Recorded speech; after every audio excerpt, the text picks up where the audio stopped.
Hi అండి. చూస్తేనే నోరూరిపోతుంది కదండీ! అయితే ఇంకెందుకు ఆలస్యం, ఈ వేడి వేడి అన్నంలో తింటే వారెవ్వా అనాల్సిందే. ఒకసారి మా స్టైల్‌లో ఆవకాయ ఎలా పెడతారో చూడండి. అండ్ నా ఛానల్‌ని కొత్తగా చూస్తున్నట్లయితే సబ్స్క్రైబ్ చేసుకోండి ఫ్రెండ్స్.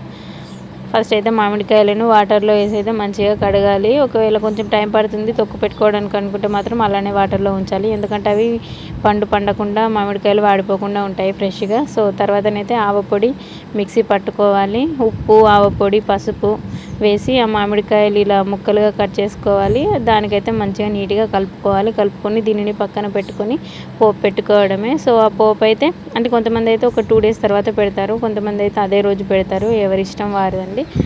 అవైతే పక్కన పెట్టుకున్న తర్వాత ఇక తగినంత నూనె, దానికి సరిగ్గా కొలతలు ఉంటాయి ఫ్రెండ్స్. సో ఒక 1/2 కేజీ పైన అయితే మా అత్తమ్మ ఆయిల్ అయితే పోసింది. మాకైతే ఒక 4 కిలోల వక్కతొక్క అయితే పెడుతున్నాం మేము. మరిన్ని ఆవాలు కొంచెం లైట్గా వేయించి ఇలా పౌడర్ అయితే చేసుకోవాలి. కొన్ని మెంతులు కూడా మంచిగా ఆయిల్ అయితే మంచిగా హీట్ అవ్వనివ్వాలి. ఒకవేళ హీట్ కాకపోతే పచ్చి పచ్చిగా మెతక వాసన వస్తుంది, చట్నీ అస్సలు బాగోదు. అది మంచిగా పొగలు వెళ్ళేలా హీట్ అయిన తర్వాత అందులో మెంతులు వేసుకోవాలి. అవి మంచిగా గోలుతున్న టైంలో తగినంత ఆవాలు కూడా పోసుకోవాలి. అలా ఆవాలు కూడా పోసుకున్న తర్వాత మనం పొట్టు తీసి గ్రైండర్ పట్టుకున్నాం కదా వెల్లుల్లి పేస్ట్, సో అదైతే వేసుకోవాలి. నార్మల్గా మరీ కచ్చపచ్చగానే పట్టుకోవాలి, మరీ స్మూత్ పేస్ట్లకు కూడా పట్టుకోవద్దు, టేస్ట్ ఉండదు.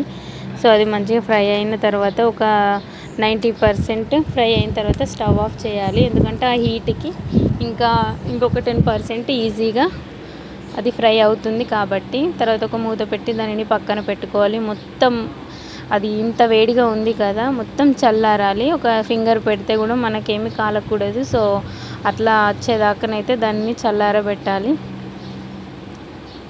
మీకు ఆవకాయ పులుసు ఇష్టమా, వక్క తొక్కు ఇష్టమా, కామెంట్ చేయండి. మీకు ఏదంటే ఇష్టం. నాకైతే ఇదైతే పెట్టుకోవాలి, పక్కకు పెట్టుకోవాలి. ఆ చల్లారిన తర్వాతనైతే తగినంత కారం తీసుకోవాలి. తగినంత కారంలో కొంచెం వెల్లుల్లి పొట్టు తీసిన వెల్లిపాయలు ఉంటాయి కదా, వెల్లిపాయలు వేసుకొని కొంచెం మనం ఆవపొడి మిక్సీ పట్టుకున్నాం కదా, ఆవపొడిని కూడా దాంట్లోనే వేసి మనం పెట్టుకున్న ఆయిల్లో మొత్తం వేసి ఇలా మిక్స్ చేసుకోవాలి. ఇలా మొత్తం కలగలుపుకోవాలి. ఉండలు లేకుండా నీట్గా కలుపుకోవాలి. తర్వాత మనం ఇందాక కలిపి పక్కన పెట్టుకున్నాం కదా, అది కాసేపటికి ఇట్లా మంచిగా ఊరుతుంది. మామిడికాయలను బట్టి ఈ రసం అనేది ఊరుతుంది. ఈ మామిడికాయలు అయితే చాలా మంచిగా ఊరాయి ఫ్రెండ్స్. సో తర్వాత ఇక మా అత్తమ్మనైతే మంచిగా కలుపుతుంది నీట్గా. వక్కలకైతే కారం, ఉప్పు అన్నీ పట్టాలి కదా, సో మంచిగా కలుపుకోవాలి. మా కన్నిగాడు కూడా ఏ పని చేసినా కొంచెం హెల్ప్ చేస్తాడు అందులో. సో చూడండి, నేను ఫస్ట్ అనుకున్నా అయ్యో ఇట్లుంది ఏంది మరి మొత్తం కలుస్తుందా లేదా అని, కానీ చూడండి ఎంత పర్ఫెక్ట్గా కలిసిందో.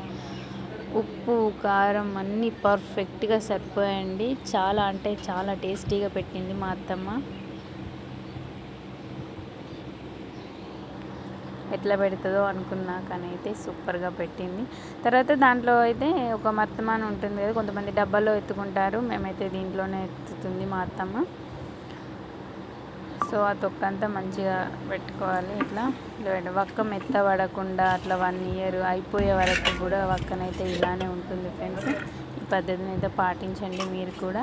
అండ్ మా అత్తమ్మనైతే ఇలా మర్దమాన్ని ఇట్లా వాటర్తో కడిగి బొట్లు అయితే పెడుతుందట.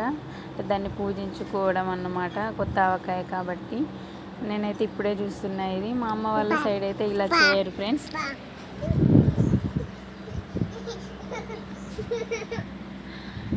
చూడండి అలా గంధం, పసుపు, కుంకుమ అవన్నీ పెడుతుంది.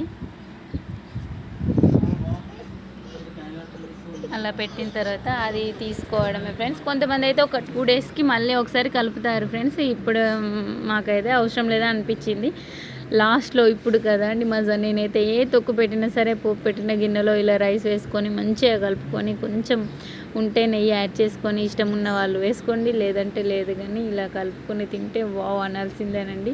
నాకైతే చాలా ఇష్టం. మా మామయ్యనైతే వెయిట్ చేస్తుండు ఎప్పుడెప్పుడు పెడతారా అని. నేనైతే పెట్టేశాను. చూడండి తిని సూపర్గా ఉందని చెప్తున్నాడు.